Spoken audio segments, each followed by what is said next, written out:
Dream! I have a dream! I have a dream! This is an example how Martin Luther uses words to make this speech an absolute amazing speech, and why it's considered an elite speech, and one of the best ever made. Martin uses words very efficiently throughout this entire speech. He's very vivid with his words. Let's first examine some of the things he does. Number one, figurative language. He uses alliterations such as Pilgrim's Pride and Mighty Mountains when he was comparing how different states are and how they're really not different at all, and how that kind of compares to white people and black people. He goes on to mention this to create some rhythm within the speech and let people kind of connect and follow it and create interest throughout the speech. He also has many long pauses, especially in the beginning of the speech. This creates suspense for the better main parts later on within the speech. He also has a very nice choice of words.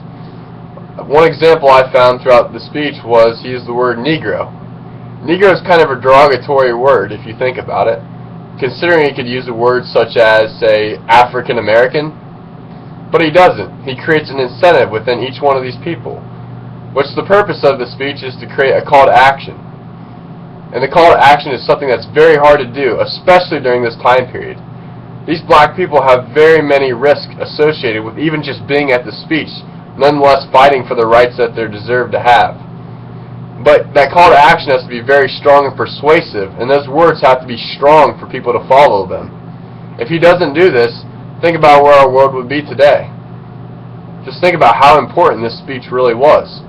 That call to action within the speech and the strong words associated with it are the reason why the white people and black people are equal today. He goes on to use many quotes from his family, some emotional quotes. He states, "I have a dream that one day my 4 children won't be judged on the color of their skin, but by the content of their character."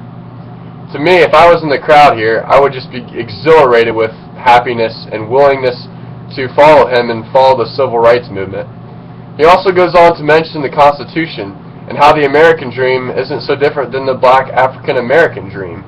So just be simply free and follow what the forefathers set out for us to have. All these things are associated with why the reason that Martin Luther King's speech is so significant and one of the best ever made.